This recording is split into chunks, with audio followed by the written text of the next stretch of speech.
When I was about 10 years old, I remember sitting quietly while a group of adults chatted around me. To be honest, I can't remember what they were talking about. I don't even remember where we were, but I do remember sitting there wide-eyed listening. Like a lot of kids, I didn't think I had much to contribute, so I stayed quiet. Then one of my dad's friends turned to me and said, "What do you think, Stano?" I used to be called Stano back then. I still am sometimes. I can't remember what I said. Maybe I mumbled something. Maybe it was something profound. I really have no idea. But I remember how it felt. Someone wanted to know what I thought. Someone was genuinely curious about me. And for some reason, that tiny moment has stayed with me for more than 40 years. It got me thinking about questions. We often think of questions as a way of gathering information. We ask because we don't know something. But I think good questions do something much deeper than that. They communicate interest, respect, curiosity. They say to another person, "Your perspective matters. I'd really like to understand." In my last few videos, we've been talking about listening. We explored why listening is one of the most powerful acts of compassion. Then we looked at 7 practical listening skills. And most recently, we focused on the first of those skills, listening without fixing. Today, I want to zoom in on a second skill, ask, don't tell. Now, this isn't because telling people things is always wrong. Sometimes people genuinely need information, reassurance, guidance, or clear advice. There are certainly times when offering something is exactly what's called for. But many of us forget that oftentimes a question would actually be more helpful. Someone tells us they're struggling at work. You should talk to your manager. Someone says they're feeling overwhelmed. You need to slow down. Someone's worried about a relationship. I think what you need to do is, have you noticed how quickly your mind jumps to solutions? I know mine does. Usually it's coming from a good place. We care about the person. We don't like seeing them suffer. Our brain spots what looks like a solution and eagerly wants to offer it. So here's a little experiment I'd love you to try. The next time you notice yourself about to tell someone something, pause for just a moment, then ask yourself, could I turn this into a question instead? That tiny shift can completely change a conversation. Instead of saying, "You should talk to your boss," you might ask, "What options have you been considering?" Instead of saying, "You need a holiday," you might ask, "What do you think would help you recover?" Instead of launching into your own experience, you might begin with, "Tell me a bit more about what's been happening." The goal isn't to avoid speaking. The goal is simply to stay curious for a little longer, because something remarkable often happens when people are given space to think out loud. They begin discovering things they didn't know they knew.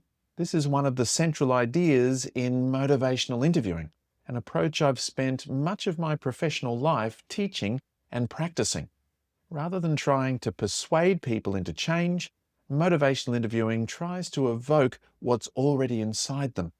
The assumption is that people usually possess far more wisdom, insight, and motivation than we first realize.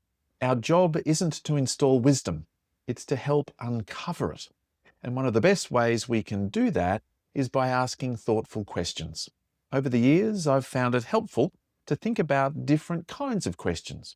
Just as motivational interviewing distinguishes between different kinds of reflections and summaries because they each serve different purposes, and we will get to those in future videos, I think it's useful to think about different kinds of questions as well. They don't all do the same job. Before we get to those question types, though, there's one simple distinction that's worth making: the difference between closed questions and open questions. Closed questions usually invite a short answer. Did that upset you? Have you spoken to your manager?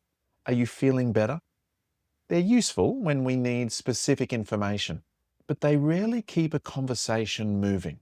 If every question is a closed question, conversations begin to feel like an interview or an interrogation. I ask a question, you answer. I ask another question, you answer. Before long, we're stuck in a question-answer trap. with the conversation never really opening up. Open questions invite people to tell a story rather than simply provide information. Instead of asking, "Did that upset you?" we might ask, "What was that like for you?" Instead of, "Have you thought about changing jobs?" we might ask, "What thoughts have you had about your future there?" Of course, closed questions still have their place. They're not bad questions. But if your goal is understanding, reflection, and connection, opening up your questions is often one of the simplest and most powerful shifts you can make. So with that in mind, let me share 8 different kinds of questions that I've found particularly helpful. You don't need to memorize them. Think of them as different tools in a toolbox, different conversations, or different moments across a conversation. Call for different questions. The first are opening questions. These simply invite someone to begin. How have things been? Where would you like to start? Tell me what's been happening. Their job isn't to steer the conversation. Their job is simply to open the door. Next come exploring questions. These encourage someone to move beyond the headline and tell the story. Can you tell me a bit more about that?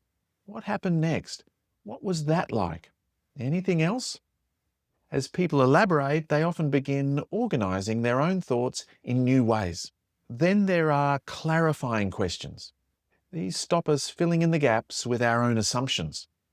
When you say you're exhausted, what does that mean for you? Help me understand what you mean by overwhelmed. Rather than assuming we've understood, we gently check. After that comes perspective questions. These invite reflection rather than description. What do you make of that? Why do you think that affected you so much? What feels most important about all this?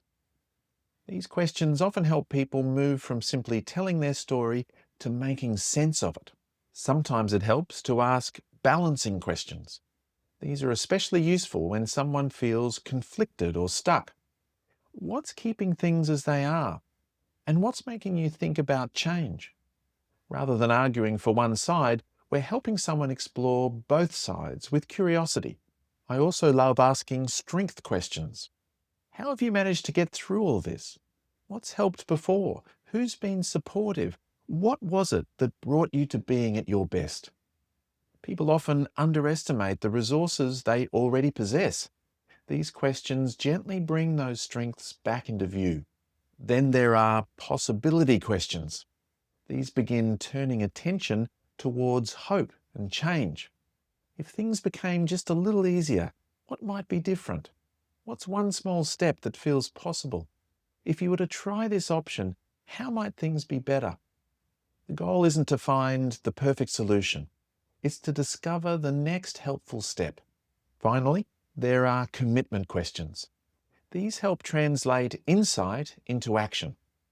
What do you think you'll do? When might you begin? How confident do you feel about that? How committed do you feel? When people hear themselves describe their own plan, they're often much more likely to follow through. Now, I don't expect you to remember all 8 categories after watching one video. That's not really the point. The point is becoming more intentional, realizing that different questions do different jobs, and that the way we frame a question can profoundly shape the conversation that follows. Perhaps the biggest shift is moving away from questions that are really disguised advice.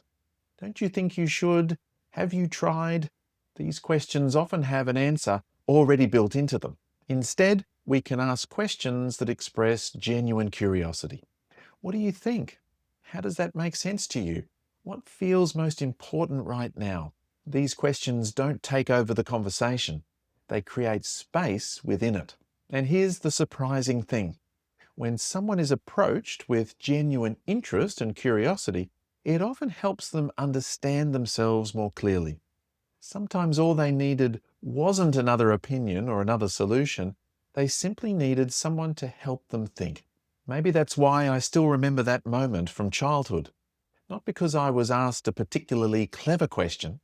It was a very ordinary question. What do you think, Stano? But it didn't feel ordinary. It made me feel like my voice mattered, like my thoughts were worth hearing, like I belonged in the conversation. Perhaps that's the quiet power of a good question. It doesn't simply gather information. It invites another person into the shared search for understanding. And maybe one of the most compassionate things we can offer another human being isn't always our answers. Sometimes it's our curiosity and our willingness to ask.